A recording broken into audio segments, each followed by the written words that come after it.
Yema yetiefo akwaba na Africa sebono yen hyase emfa emamo ye hyase de emamo dia enra ana electoral commission efre Ghana amanyoko ni nyina se voter register no yede beto aba 2024 no ayekrado enunti ni political parties no obi amra emagine de efre se bi empanisi obi a wukotwa dia ni twa na se wo kwosene so a wona nesire no se bere so na se twene no wo de bo na bodi asese wote enunti elections na eba so no political parties asem enunti ayade se NDC amanyoko no so ko bi amanyoko ni nyina koy ekwaje copy ana electoral commission echiremu ese se the voter register no how be any hu biem enunti we no final results awo mo ede ema political parties no na ye ma me Jane adokwe mensa awo no wo ye chairperson ede ma electoral commission echiremu se woni ne mpanifo atena se de enye ni nyina ede afiri mu a emfumso bia no ebe mo no wo mo atimi ayesiesie masesi ade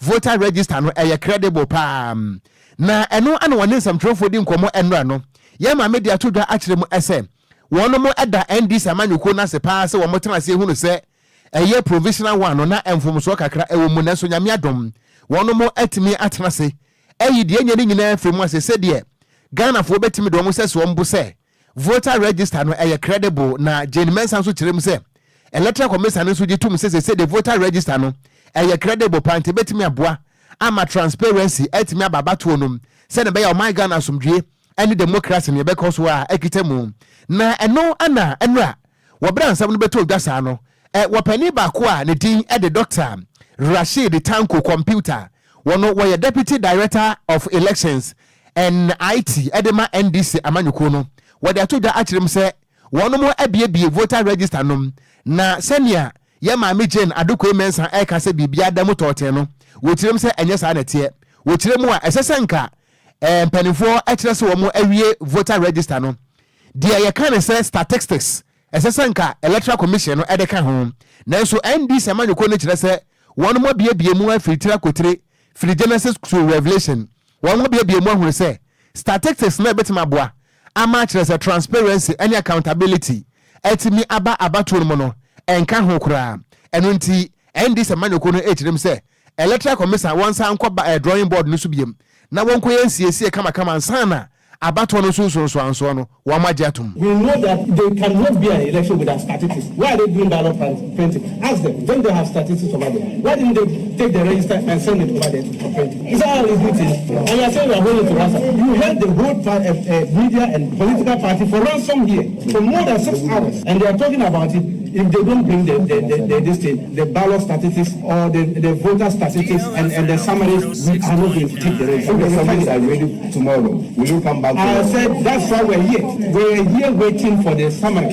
They promised giving us the summary. We didn't put that on their this neck to ask for the summary. If she knew that she was not obliged to give us the summary, she should have told us around 5 o'clock. And we've returned it. We are officially saying we have returned the draft back to them until we get the summary. What is she talking about? I've been doing the elections since 1988. I have passed through all the means, and I know every election cycle summaries are given to us. Ballot printing, go to the ballot printing house and see whether summaries are not.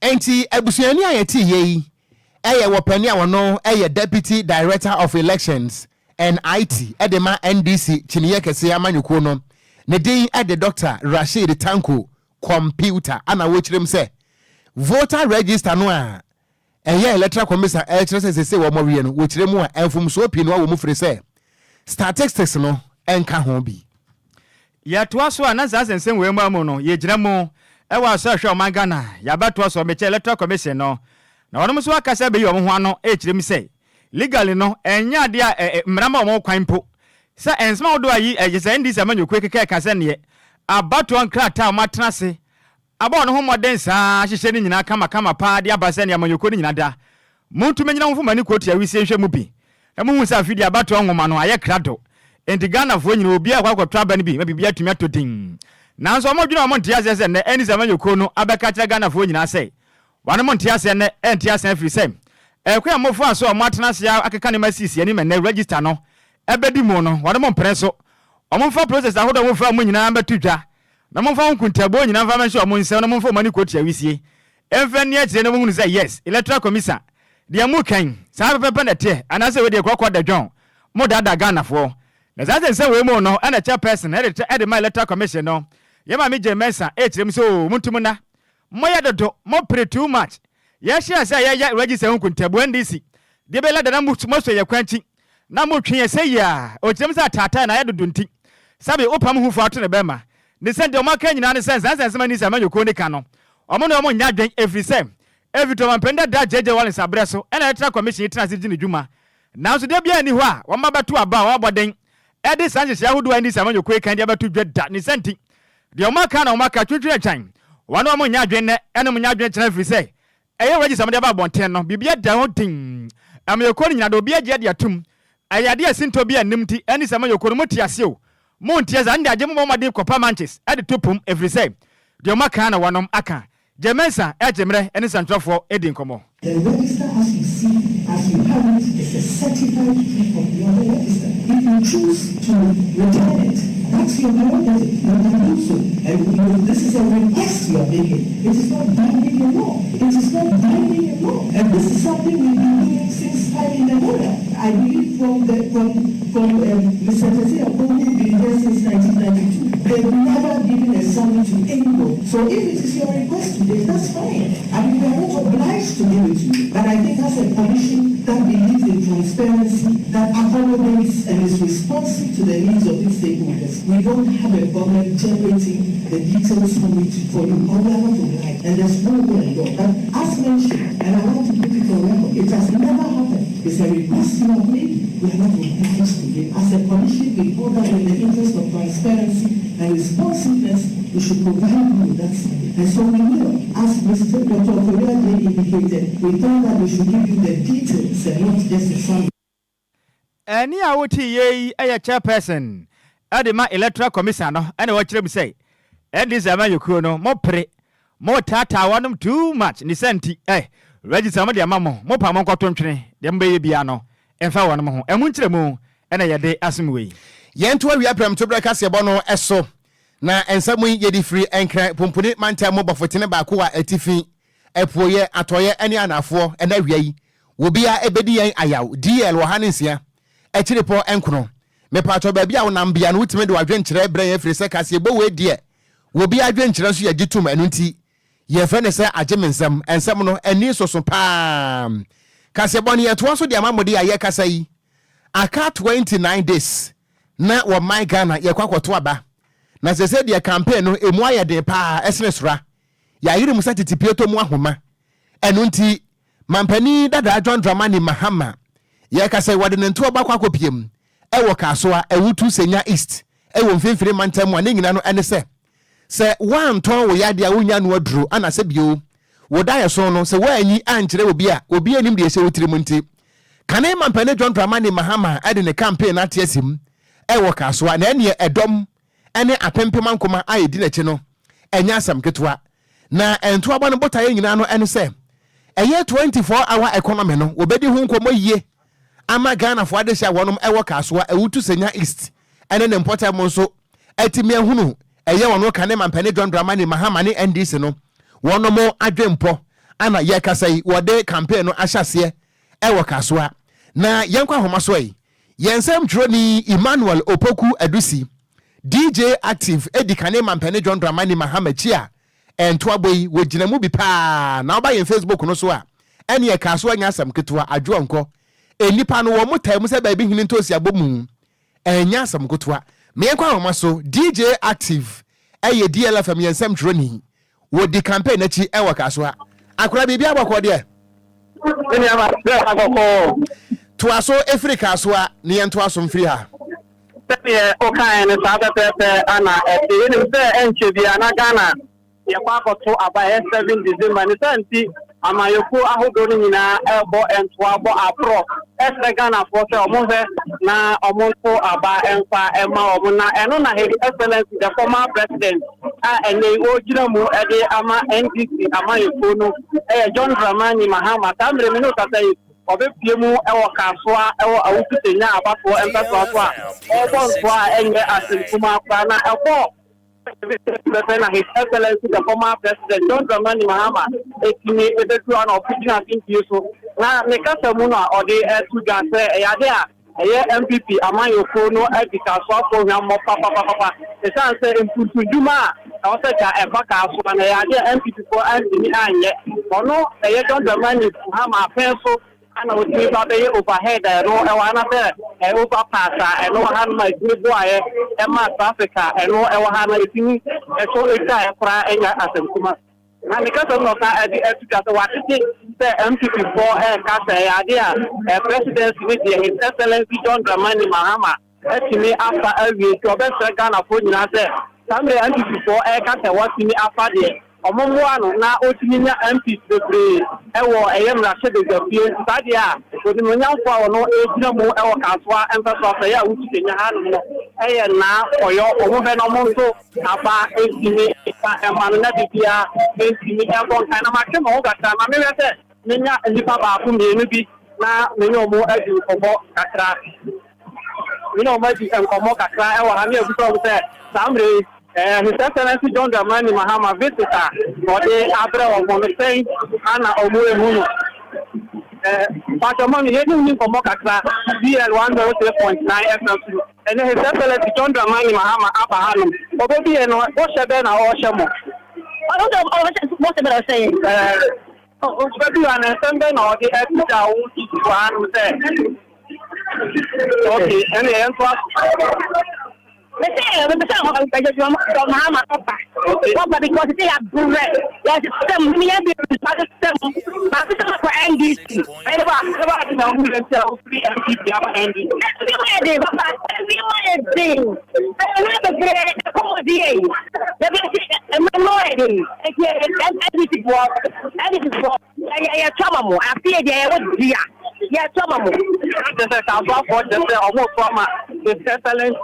John Dramani Mahama, Pamela and Nipabako, Akamuna, and you know, like you can for more Pato, and you ending for Mokaka will be 102.9. For Mokaka. But your first, you know, and John Dramani Mahama, other than the house, or buy and watch a pen on the shelf. I'm there. Ya policy and audio ya kabasho mo studio Ocran Nhyiraba kiaka ya bono everybody some day was film for na akase aisha power smith mo amre almost nyoma enya manager say the Excellency John Dramani Mahama na proper enye odiba kaswa na ha enti active mame emusao kaswa no we ya wawie kaswa no wawie anase woto aso akọ ebi awutu senya west ene gomuan ne mpotem ho oguso a oba pronto pia ofo awutu senya na kai ni gomua ene ne mpotem nyina. Okay ene active koso wadi akire ma ye na ba bi beko bia nso no ma yenya mu enkomo se de wadi nkan ahye bo nwumre no na de beto fom bia nso anwume no si aka se bo so no yemfa enso ye netifo ye da se ene amane boyi.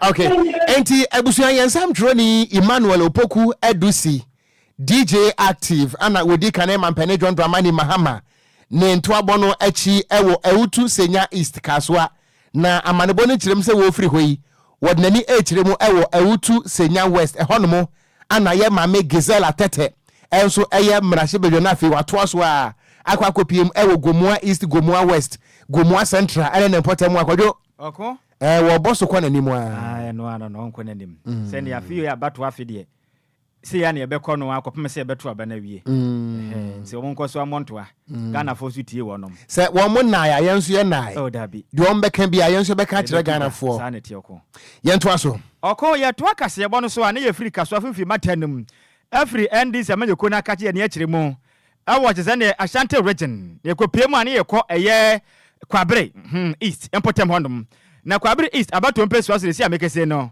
Dr. Alhaji Mahmoud Bawomi ono ya Frankatwini edema MPP osugo kokama yekona ko body awura no kirem se adihye mabobro mayade papa Kwabre East abato mpesu aso momfa MPP amanyoko isifom bese momu ni ye ho agro kwa afi abato aba moden ato aba no ade ama MPP ni send wagaze kirem se afu ya abato no so monto aso sam Asante mantem fo monto abai emfa maja osugo kokama nyoko no ba pa empotudwuma ebebu super ma de hya mo ho no mo ho atimi atomo pan Dr. Alhaji Mahmoud Bawumia gaza no tirem sa de ba ko a etwa ne suru mpo ne se efitiri mra MP amayoko betina omanga na bandwa so yi afi bi abeto aba je ekufu apenso nyina da omoto aba pe na kwabiri East ade hia tumi ato aba ade ama MPP nti afi we so monya ne saa ne yakopɔ ya adem na oba potudwuma de ebebusu ye pam Dr. Mahmoud Bawumia ɔde so ade tudwa emra ne to aba mu na kopie mu ewa kwabiri East abeto mpesuwa so ana wo kire mu sɛ akwan biara wo mpotemu asɛ ne de mutum na ne de hia ne safu ya abeto bedi mu konim no de mu konum pe sɛ oba akwan nyina da ebeda ne kota akwan ya bedi hu sensam de ebe ye fopa de mamo ekwan amode sema be seduesa no wa hwe sema num pe na makwa de abane senti mama den se afi we nso monsoma no na kwakwa tena Ghana banwa kese so no ba se pa potodwuma de ode babere mo pam wasa kasa kirem se emabu na hodo anso amonso amwa Abere East munya enwuma nya nso afi we nso monsoma no efiso no waye bita emra bata banwa we so no wa maden aboa pa ma potodwuma ekoso no eso ni yenti moto aba de ma no bekoso akwaso ma de hia mo wa Abere East nso matuma adwuma pa atimi aye emo hotira kasemu ekasa Abere East no emo enchiremu enie Ramponte ene Abere East na mo need the highest voters for MPP in the whole of Ghana. Abere East money number 1 minjindi se obi betimi agye title no efiri mo ho minjindi money number 1 enti nyame adom ena meba me kire mo se mo ye number 1 meba abaye jumpuntu ejuma amamo asprotefs a enwie ebewie marketer enwie ebewie kwaya enwie ebewie ni nyina me kire mo se mo ye number 1 enyasa meba be kire mo because mona mo bu ma be se de ya chichire aboa no ohwa na elesane no enti meba abemamu mpuntu ejuma ebebre ewa ha momfa tumi no emame momfastiano emame momfastiano emame momfastiano emame na mjikano na yanko motua na moatu ama Dr. Bawumia na moatu ama onyina Bawumia ni onyina ni yada number 1 Eni awoti ye frankatwini ede ma MPP osun kokoko amanyoko no omampeni ye budget Dr. Mahmoud Bawumia ene wo kirem say number 1 no wadani senti adehia mo wa Abere East afiwe munya ni showri say sitia no mumpo obeje emu kirem ene yede asimwe yento akase bono eso a na yenkonkopie mu ewo court demo na sagana fo beka ye a 2020 ye ba beto aba no ana NDC amanyoko ni bi etwe wo muti ema ne bi ewo bantima se ewuraba ne din ede Joanna Jan Kwadwo na wosom ewo NDC amanyoko no mu ewo bantima nanso no 2020 elections no wo firi bantima akwakotro ne din ewo Memphis Central ewo atoye mantem ne hono ana wakwakwa preto me se emra se bedwani na yenua ba Joanna Jan Kwadwo wo bra wo firi bantima ekoye no nyame ye na dom ema Memphis Central fo eto aba edemano a efite 2020 ebepem na nyina no Joanna Jan Kwadwo wono ana woye emrahye bedwani ewo NDC amanyoko no ediemu na ebra so sanko sade ne din ene ne nkrata eko nanka 2024 no wasagina mu biem ese parliamentary candidate edema NDC amanyoko no ana enipa bi eko court eko get abo injunction edito so se wo mo empene ema ewuraba ne din ede Joanna Jan Kwadwo ewom se wadi emrahye bedwa no emfinhia nan wo mo mpere ema ne nkobiem firi se wo mu hu ne se won qualify kura na asam no aye pinso pa na nam so ma asam no ekopie mu ewo court no enra ana commercial division ema secondary high court wono mo etenase na court no tenase no wopani a wotena dwa mu se pie mu eye his lordship justice Jan Konto wode atodwa akire mu ese nyame ya adomo a asenie ne watu aseda ede akwanko pie mu adwoada nyame ya adomo a November bosmen ne da etoso edu ebaako na ne nyina no ene se wobra enipa bi ede injunction court so se wo mo empene ema Joanna Jan Kwadwo wonsa nkobiem se emrahye bedwani ewo NDC ne dimo no ana NDC amanyoko no so file application se wo mo ko na wo mo ade akobo sa injunction ato atwene baabi na so no court no kire se NDC amanyoko no wo mo ntwentwe wo mo na asiansa efiri se asem no afe na eboboroba akwese saman se wo bububa na ehu ebia wo bepie no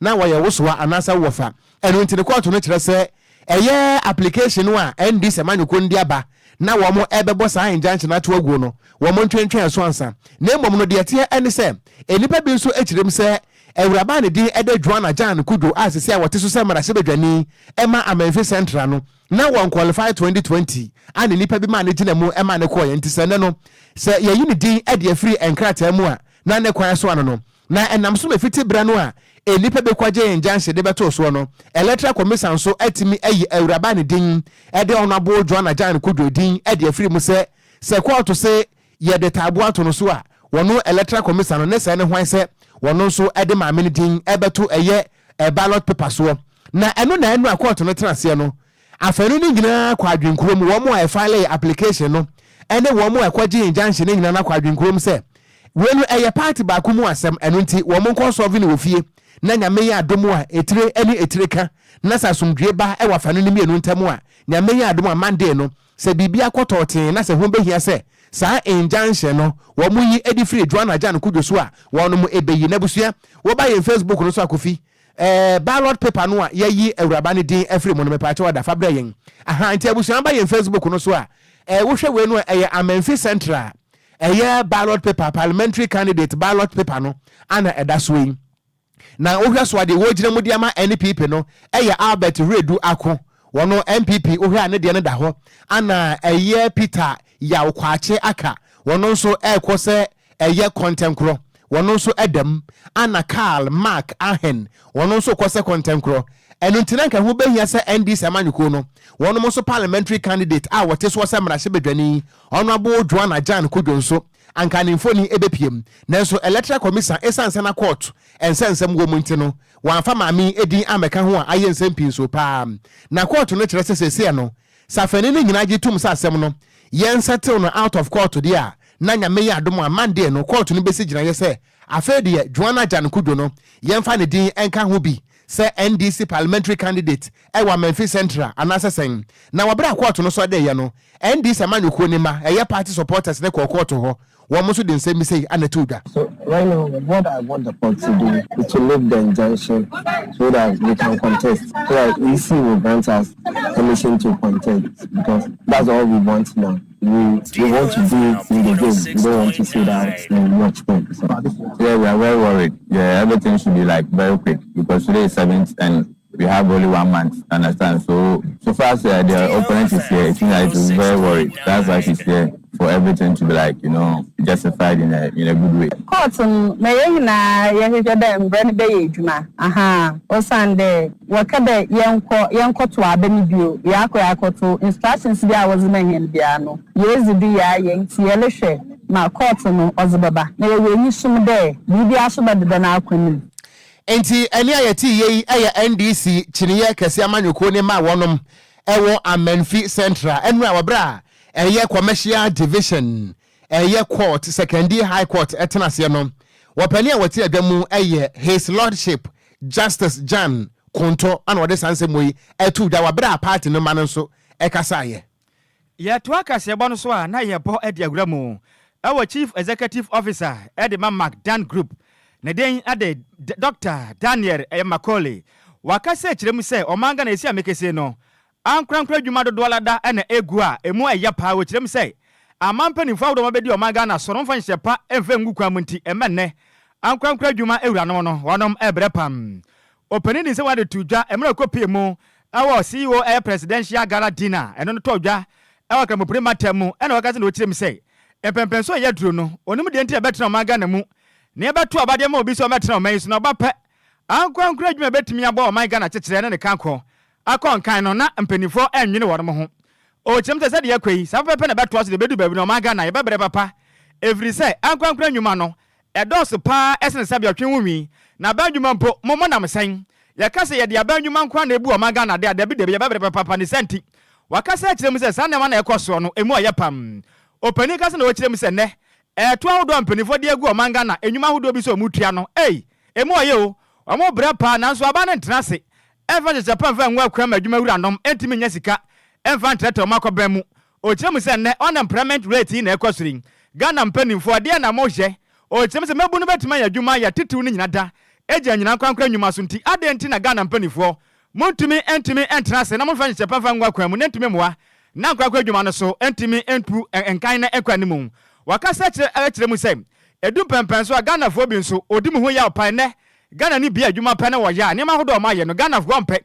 aje China de Canada de na Ghana fo mani ko ho kire mu so ne so ba sa pe na Ghana nyuma nyina de gunti mama maden se free ne ko ene ma hodo Ghana ni aye no ye ni entimi enkwa hu opani ne dindi ay magdan wakasa de afuto e de ma Ghana panifo se e free ne ko mo fa se pa fa ngwa kwam na ne betua pon ma Ghana ene ma koye chance mo amaden akoti se nipa bi asabe mu mi adwuma fa mo bi so onko na so to do na mo gintene Ghana adwuma nyina gu mo fa se pa fa ngwa kwam na Ghana nyuma hodo no ne nyina da ebegu emno jemre ene mpirifo ketwe twenkomo no emu etire mu ne.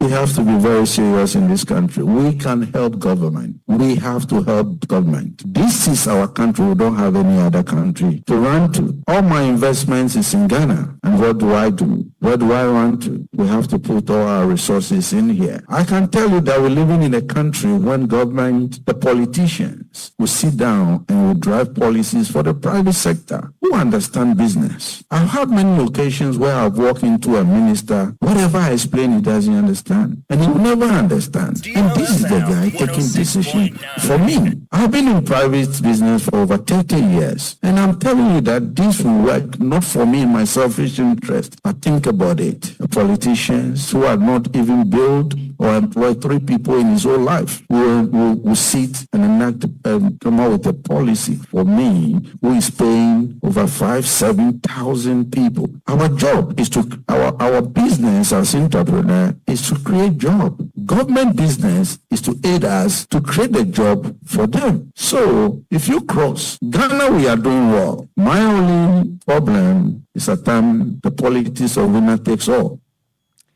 Any awoti ye chief executive officer at the Magdan Group, Nedin at the Dr. Daniel Macaulay no chem se be ne yapa se betra maimo nampani fo betimi ayema nyofo ahyehye mra den dia man kwankra nwuma yefo a monso so se be adwuma yi umie bi da eba ne sa ema adwuma ye den pam emu kire mu ena yade asemwen eno achi nso ena former chief executive officer at the Unique Trust Bank at the Dona Bonam na ne se ena UT Bank open the Prince Kofi Amoapen ono so aka se kire mu se yo se betra se bozo ma mpani abo bi din se go kwada adwuma ko we ya no kwatete adwuma yefo ankwankwa adwuma yefo o kire mu se sabi ya papa se bi obi ewimpo bi ntwe de tire ho obetimi atena se e de hye ya de aba na Ghana nyuma nyina egu na obi abia adwuma na abia begu ni se to o kire mu se sa ne ma ekosu se mpani fo nansi fo ma tu antwa ebedu baabi no ankwankwa adwuma ne nyina da beku mama adwu o ma Ghana emebu no atena fi amra wonom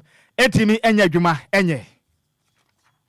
It's a situation of instead of the dog wagging the tail is wagging the dog. And I'll explain. These are politicians looking at the business of making sure that the realm is functioning and regulation and interest of everybody is being held. The politicians, some of them, tend to actually decide which CEOs they will support, which CEOs they'll go into bed with, which CEOs they will kill, and so on and so forth. So we don't have the best people actually coming on top to deliver. And most of the time, it sounds as if there's state capture, as in the politicians have captured the state and they would decide what should happen to the state. But they are not supposed to be doing that. The state capture comes in forms like they appoint all the CEOs, and the appointment sometimes is so worrying because the people they know next to nothing, but because of their own parochial interest, they put them there. When they put qualified people there, because they hold the strings, these qualified people are like puppets. And so they don't deliver what's expected of them. And the appointments most times are mediocre. And that does not help. Sometimes it's even so blatant that they actually pilfer the state and take state properties as their own. I know that they are under pressure to really make money because to come into power, you need a lot of money. It's to be the dog wagging the tail, but now the tail is wagging the dog. Any awoti a former chief executive officer at the Unique Trust Bank, I don't eternity, I can say UT Bank. Openi and den ade Mr. Prince Kofi Amoapen and a watch them say, Niama who do be am penny for Pamoya manyo mo yene de o. Etete ankankre adwuma nyina ma hwe ne ye bedu baby no. Ne nyina da betimi yaku. Emu kyeremo ana yade asumwe. Yento awia pram to breka se bono eso. na kwaso afo adwenkyerɛ no ɛbra yɛn papa ɛwɔ yɛn Facebook no so efiri sensɛm a ɛba na mu odunti akoyɛ sɛ wɔhena pa kan sɛ bakofoɔ wɔgye ta n'ani ase a wɔbu achacha na Derek Ayete ana ɔse DLFM news no ɛyɛ kama papa na ɔso ɔma yɛ ha me akwaba wɔdo nso di firi tema ana ɔse Dr. Mahmoud Baumia is waiting on December 7. Okay, yeah, that's it. Ana Emmanuel Kwesi Pupulampu ana ɔse DLFM news always the best. And also Ocran Kwadwo Sammy Mohoti saying ye ho ye papa piaga was say I will vote for Dr. Mahmoud Baumia and Doris Chum was say news no a life a loud and a say clear ewo ensawam dubru and was say wafa I saw you at Cape Coast this weekend we nyina Kwadwo we nyina e kansen Doris Chum ye wuye e kansen Enipa wote ensawam eba ne sen oh ebia no owo pete takra bi ohwemu wo hwe pete takram na Kofi Parliament and say Ghana economy be ye. I am testing you live from Agona Bobikuma in the central region here that's it. Anna Joe Kingsley a year and was say good day and good job there. Also what ya papa ya das yura yes ya das pam na Richard ahwe ana was say DJ Ghana man we be mu live DLFM annex wo gbechire ana was news no edemo pa wo gbechire station hono mo a ye chia edom ne mpempem a wo so etie na wian ana yura Joe Kingsley a year biem was wo tie ehwe live edi free Toronto wo Canada ya das pa ana odo isu different man ana say I'm a kind of that ana ye akura Kwadwo okon eyaba bonso kenaba oh okay wabadwuma yo bra pani Charles Manta badwuma DLFM annex wo US Montana so say election na course no you returning officer yeah wo Columbus Ohio wabadwuma fe no wabadwuma ana say square pegs in round holes oh amagana dueni amane hunu urade Kwadwo oh body afa na no video bi amekɔhwɛ yɛtwa na football bi na ɛkɔ na yɛtwa player ba ko se ya o ha ne kaza player na yɛtwa na ɔtɔ form no ɔse oh ya o ya sa na tie sɛ ɔma no baabi a ɔkan mi ni baabi a ofiri ba musa kwankura nwuma kɛse ɛwɔ magana mu nyina policies bɔne kwa ne dada kwan mu a sɛ ayi fɛne UT Bank si go no kasa no da bi ye Ramadan was ya denti ne yete wo man mu politician bi wo hon mu a oni company ba ko pese even container kura wo mie bi da enti one work camp oni bi na say nipa no all in the name say na abanti wono okoye minister na o decide ma obi a wabi enwuma afa nipa be 5 to 10,000 de ono no nye enti corresponding to message ya yera Charles Mantedia ben was say square pegs in round holes ya obi on ma Kwadwo senya na aban pa na aba na bia mepamcho onya aban we nko asem na meka esi wan DC esi wan PP wotim so obi on ma ya mani position pa wotim se senya aban pa na aba na ye politics ya say nipa we wo mo bra bia da won tua obi aka wasase so da enso all in the name say na aban aba na ono akonya minister dia na ono decide ma businessman a wafa nipa 1,000 and over yewra yedase wase news no edem ewo US pa nyamisra ana Ken George and wase DLFM more fire I am watching you live from Enquires Bono East kwabena ampratwum Ken George me nua meten nka che me ka se nansen wo ko shake atan ne krom ho Dubai kwabena se bibia bokode ye da nyame ase ana wase Okogyeabour mo ni adwuma woni Kwadwo Sammy meda se papa abusua ye mo so no yenko ani mo e kase bo no ye di so a ye den sama hodo so mo na adwumade na ekọ so no de Kwadwo empanifo ne kasa yo pa empanifo ne kasa pa na ba ko so akasa wa ha okay ni yenko tie de ono so kan ba ko bi so akasa wa ha abusua adwumade no empanifo ne kasa ne yenso ye be kasa dwumade na eye Ghana CEO presidential gala dinner ekọ so wankran ha na womo a ebiebie nwuma businessmen entrepreneurs womo a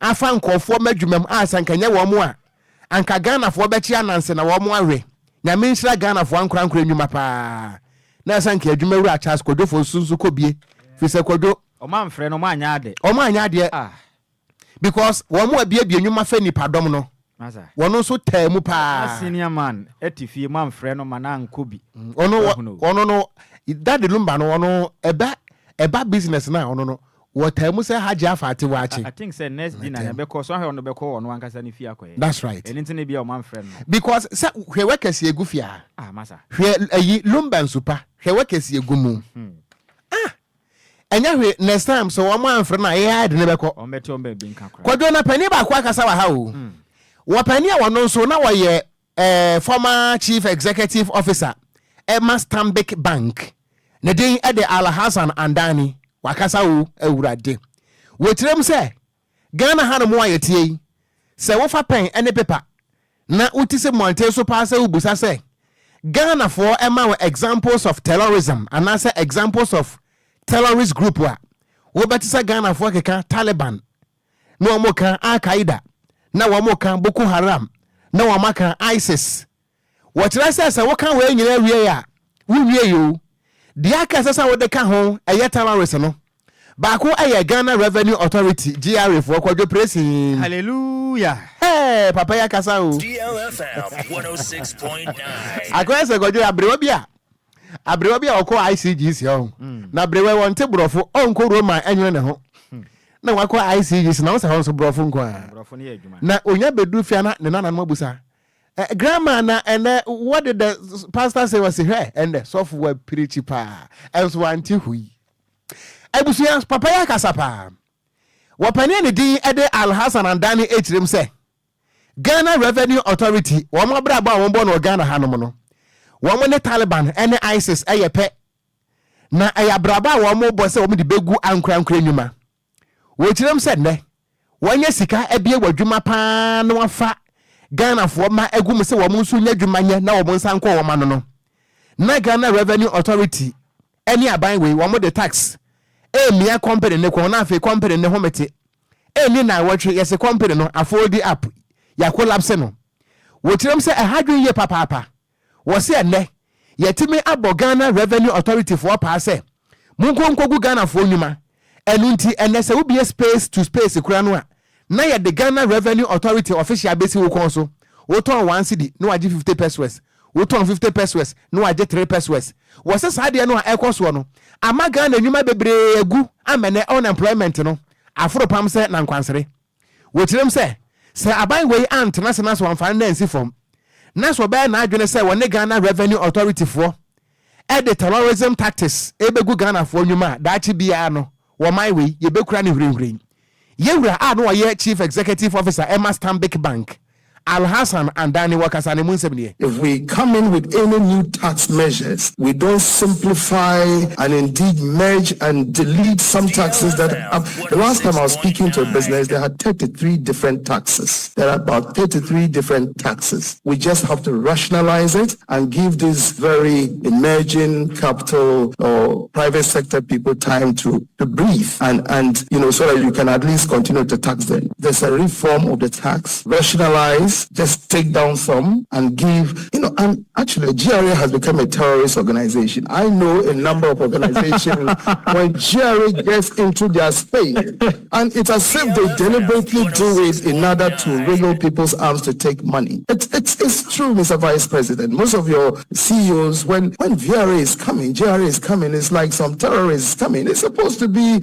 you file what you projected to do for the year and you are paying tax quarterly and I pay when you come, but they just come and slap stuff on you. But I think the Vice President is hearing what I'm saying. Enti ebusuafo a yeti yei aye wopani a ebre bi atwa mo na wono ana woye kwofarabai Emma Stanbic Bank Alhassan Andani ana ode sansem we atu edwa ebusua ye beto akase bono so ama na putupru breaking news bi aba ye hwe na yemfa ensomo DLFM breaking news.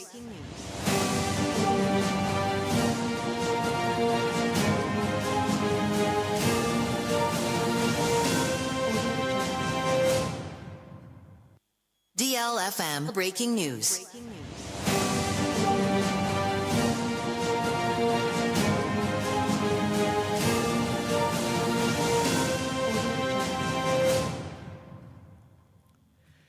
Putupru ankra habeto die kase bopono so awie echire mu se ukopie mu ewo Aveno Junction a eno wakra pupure matem hasin na raho sam asie ene se Atenka Media Village no ejatem emese amekese nipa mako nsia ena wanom aprepra awrekopa na momese amekese na yade a Ghana National Fire Service for honom a wanom eboa ama eja ato Atenka Media Village ni mu no wanom etimi etumu no no ko awreho sesi Atenka TV ena vinso Atenka FM no ejatem a awreho sempa Okogyeabour yes awie ya ni eden yen hye yetiefo obose video no yeguso aye ho adwuma eno nti eye ready pe yebema mo aba behwe bi e Facebook no eso Atenka Media Village yes ejadem ye nianim dia sefo ya ejadem ejadadan mu pa denden de ejane se de der no kwa no oten anode na hwe a wono tenda no wo hono ma Ghana National Fire Service for no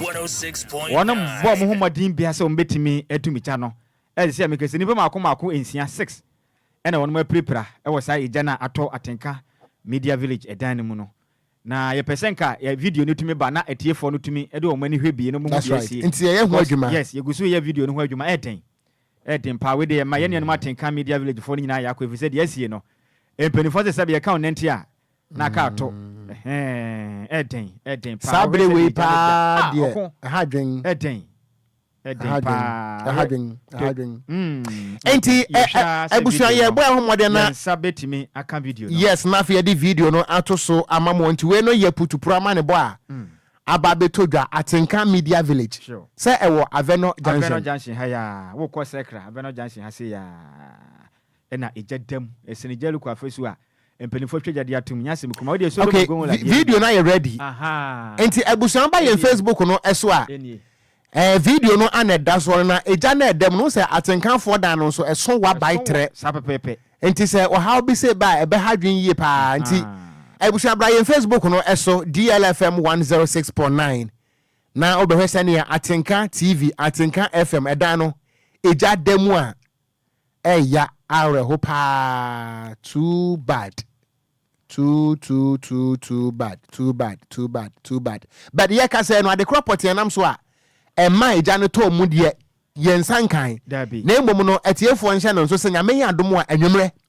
ye no si aka se boso ne betrase ye ne odum djadwumaku no ebedi nkomo because wo mo na betimi a kire de ade crop enam so a edi sa eja yi aba enti Kwadwo hwe video na asa fire tenders no eye miensa yes and this is what yes because a dan no so went no tender ba ko ntumi control dabi kra oh so dan no so enye Atenka Media Village no enye radio station ni TV no kwa na wo dabi other companies insurance no so priority insurance yes okay eno so ho a ehase ho no mo abi yes e wase ho company na e wo ho no eso pa enti de asie no empa ne ye bo se ma amida megini nkoye kese bebre because e ba ne se be hadwen ne o man sika se ne se de ekono yes nti ekoba ne se be hadwen pa we there it's too bad it's too bad we there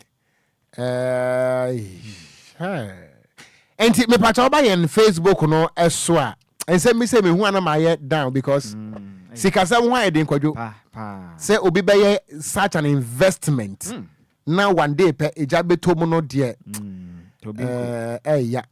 eya Samuel Tobin na so aye shipa eya too bad eya enti we dey Atenka for we share your pain monkafra but ye bomb pie say enko so a massive damage ya ebe hot adwuma no eno ho pie na ye bo Kwadwo adwuma ne hot so a adwuma ye for ne de no mbedie eno ni asem o say eno bi hu sensam na nampanifo ne ka no akwankwa adwuma ntitu na ne hwe o men ti se koba se ne se company ba ko egu a hwini padodo o mo ye adwuma Atenka Media Village a o mo nyina adwuma be bo wonom ne hwe unemployment rate ne so be san ye den apagya bio because last 3 weeks many Roman father ko ho in fact wo mo dawson papa workers e ho no dawson enti say one person etimi tua nipa dom seka na say atorenchen bi say ba aya na e hadwen because at the end of the day wo mo ye adwuma wo ho no they will come back to the street. Masamba fence street masamba ne mu basaba sasa. Say unemployment rate in so ade ba ne doors krum ha. Yes. Hu hia say says animal we etimi si ano emwa ye kra. Na Jack Fred Sapon one was this is so serious. Oh my God, it's so sad pa ano no so what they abai. Utim say nkofo share pain too much. Now where the best Ghana National Fire Service. Modi asisi we monko wie meka nkyere Ghana for say nsuo ni mu. Yempesi ebeti yesra mu ana. DLFM 106.9. Enti mesra mo betimi a share page no so ama wonu ahwe bisani a Atenka Media Village dan so wa by trena or house aba no. It's so sad. But nyankopon no ankasa en control situation no emayen. Kwadwo to aso. Oko yanto akasebo no so ane yemfa yani mfa nkyere mu ewa pie batanem na eye mobile telecommunications network ayetwa netia eka ne se MTN wonom MTN Ghana Foundation for atenase adwene wahu se o man Ghana yatim sese no edu ba bia ankwankura adwumayefo no ebi wona adwuma na ya dantamu ebi si ho no ma ne de na ekete wese enya dodo wura wotum se ebi si ho no ma ne de no eso ewa ba tre ne senti wonom betime ahia sika dwetire teatre makobam ne senti no Wama di eye 2 million Ghana cedis. Ede esi wonu zama beboa pa mo my Ghana.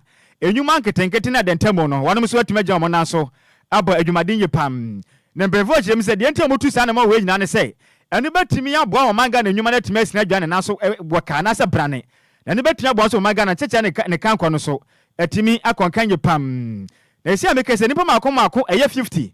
Ana wanu se etimi akasika etimi beboa pa mo dwumadi a mudie wa pema temo no so. Wanu nyuma no. Emu etimi atete meja. Wanom etu anasa wanom so abasa so etimi ahale wanom na nipa hodo a mosum estimi nya sika ni bi no eyo ma sabe o ma ditem afin so emba na afin so mebuna wanom do mo ade ahye small businesses and afin so adwuma bi so so pa no so omo sa etimi akasika mi sika no ehye afse edifre 5000 Ghana cedis and afin so 2000 Ghana cedis efa ho ni nyina no adwuma a wo ye no sika dodo a wo behia ni nyina gya edina adwuma a wo ye so ene adwuma no se so a sika no betimi 5000 na sika no so se adwuma no so a Ubetimi etimi enya 2000 Ghana cedis na etimi adwumadi a wudi no watimi ateto komo pam na adwumadi etodwa ewo eye regional library no wo kofodua wona no wukwade twam na yebubo busum ne da to so nsia and the corporate ono opening pa on na the corporate and of services and the sustainable eye adwumadi so edema MTN Ghana Foundation no eye madam adwa afriye wiafe ojemena ne DLFM yanam senior wa pm antemu continue kofi obotwetwen komo no chirem say anama wona mutu no mpese Ghana de sha wona maditem ma na afrisu mebura omunya dwuma ye na omabom homaden ebia nyuma nanso musikasem konkan no wombetuma nya sika ne basa pe omega na nyuma so ebetuma gya na so brane ma nema etima koye pam ma oje mre ene ensem training continue kofi abotwetwe komo pie mantemo no emu enchiremu eni senya yensu ebetumi aboa sema youth any persons living with disability senya ebetumi aboa mo na mo nso metumi aye adwuma se emwa mo hia wo de be ye adwuma no na ma funtuo no yenso ebetumi aboa mo na nyina ye pene se Ghana be ye betumpon na MTN ye ka bibi se share value se ye adwuma ya ye adwuma kosi na hofi nso ye boa wo mo a mo nso ehia moa na ye boa wo mo eni ye hwe wo mo a se mo ko mo ni process a mo ko do ye interview ni ye hwe ye say wo fu dia pa ye pian nti se mo a mo sanya mo fu dia pa die na e kwan se yenso ye be pian eni a woti ye eye corporate services and sustainability officer edema MTN Ghana Foundation no ne den ade madam adwa afriye wiafe nene ana woti ye eno achi na executive director edema Inohab Air Foundation ne den ade Nelson Amo onso bo MTN Ghana Foundation for abaso pass and mo ye mutu no ebetimi aboa pa my Ghana amanfo amo ye adantam anwuma ana fi dwuma kese ne betimi adwetire abo mo dwumadi omudi no wonom etimi atete wonom akwaba mu ye se afia so nom sisika no aye kan ye no edoso enso ye besa akoyenim obisi amen obetimi aka amen o it's a free 1 million Ghana cedis no na this year omudia ko 2 million Ghana cedis bonsem kese pa ma MTN Ghana Foundation bonsem anka enye dia akobia baby isa se edin no ebia mi o ma no MTN, so we'll put our money where our mouth is. I want to thank MTN for this gesture, and through this support, we have businesses growing. In last year alone, we had our businesses growing their revenue from 7.6 million cedis to 11.5 million cedis, with 100 new jobs created. A friend in the business for fast breakfast. I'll say this business has been a game changer for their business. And with the loan, they were able to acquire essential equipment. Second million last year. Any awoti executive director at the Inohab Foundation, Nedin at the Nelson, Amo and our Tessoni and some training, continue Kofiobo at a train command. And watching, and I did show one of them. Medu baby must tell me at so about Madden at the MTN Ghana Foundation Nasi H. Sabi. And yet the Adjuna Pet said they be who just on a mum, and I'm away MTN Ghana Foundation for tree, bet me one pound with your moody and so on. So at Timania Jumapa, at Timia of Street of Team, at Tete, which I saw no, on my ted Eddie a good baby, acquire Juma Monster Busia, and your be Eddie. Susu and Dangony say you say everything about outcome.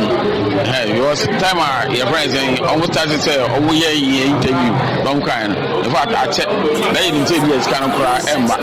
Now, so Yamia don't, and then over the Amayan, the Yamiasi. Yamis Romo, why are you Maba, Yamis Kamo? I'm a Juma Muyana when you got added Junior Hono.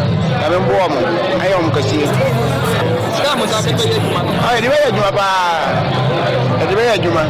MTN the best.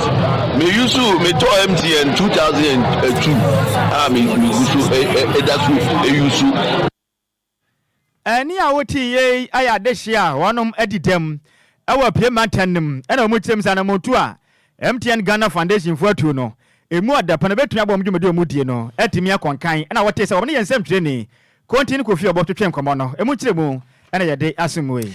Na yantuaka sebono so ewa ha na yankan Ghana fono adwenkyere no so ebi na Robert Gamele and also offer I will resume my campaigning next week. When you watch yourself in Kunimbiadi, when you watch yourself president through Pibiadio, Robert Gamele, when you watching now Hansen Diodu, and I say good afternoon, Wafa and Okogyeabour Sammy. Thank you very much for your good work done for Mother Ghana. I am watching you live from Atomic Hotel, Dan Soapman. Atomic Hotel, Akwadahwadana. Oh, Debbie. Now try again. Me kura me back had a mena hotel muda. Hey, Kwadwo. Yes, sir. They be a me kwa me pon kofi. Hey, Kwadwo. Yeah. Praise him. Hallelujah. Asama okay into osofu enyo ya we. Wasan se da kra. So the una hotel da. Oh, Accra had I just me tu kwan akwa chichiri baby ne bia na okoma ntimi akoduru. E dia nti na ona hotel Accra da. Oh, said there be adwuma ye pon ye kwan kofie. And I saw another say that bia na so that them. Ah. And this ya won tan na fie on say na person oka. Oh, nya da bia na mda fie. Ba what akoda hotel oh. O say what akoda hotel kro. O sa asem patre adwuma nti e de won na moa, de won na moa, de won na moa. Nyame ni wanim. E won so won na to adwuma den so right. Da bi o na say hotel the blocks na sie cement nim. And said the order there mo. Eh sanet ye hokra da na hwe be das na ye di. That's what time na there that's that's in there. Nyen wan se waja wo dan si ho. Wudi hotel mo etu atena. Na go fit tell am put dey say on card. I don't know say immigrant. On wodi atutena. Right there. Da. Enti dance man for ye chiamo. Enti Hansen Diodu na motre ye ba ho. Ko ja na ope room sen. Me say do ho no ma be abeda no meda de ne nchen wa. Okay. Na bibi nso ope omotada hotel mu. Hotel bibi de one time na fie eno de eno de. So no wadan dabo o so wada fie a obewu. Ento ro na fie. Na Fred okay my kind of that. Robert Gamel was say Atomic Hotel is in my constituency. Play Kuma West. That's white. Now, some of Kofi Asante. And was it called your pressing? Hallelujah. Was it the news is sweet like Anomanam? Made us say, Casebono, you're the best you are. Yay, Moody Jimmy, me offer as if we. Kofi tell at the Echo Facebook also. Now, yes, also a campaign strategist. I was a national women organizer. Emma Ghana Freedom Party Nana Adwasi okay ene achire twan Kwame Afum ana afen so no sexy journalist won besin konya na Friday's edition of DLFM friend no nkaidum womo edia so monti entimo fidie ni free ha Nana Adwa ne team they are up next na me so meden e de gangster cat ya meeting kura Okogyeabour Ocran Nhyiraba Kwadwo Sammy B na Kwadwo Kwadwo nyabotre na mamehwe obi aka ntokwa ha Kwadwo ntokwa bi esi wa ha okay bra Penichas Mante we dey training too and we say kudos to MTN for their kind gesture. This is what we call compassionate leadership. Nyame wonsra MTN for say me me hia omomo a o. Oh, na don beba. Me talk credit here santem MTN for. DLFM 106.9. Enti gangster cat. Wote nkura wo US. Wo se wona nana ekwa wo kansa. Ana wo mo bo mo sem se Pentecost for dia ma MTN for se dia wo ma ye nyame nhira wo pa antie Ratas Mante ye dase ye tia wo so. Ana Mr David Mante ye friend chief of staff Cape Coast North in Suachi wasi news no edem piao akenkan fo mienu midin e de gangster cat ya meeting kura wo Okogyeabour Ocran mene Nhyiraba Kwadwo Sammy B Nana Adwa is up next. The Yale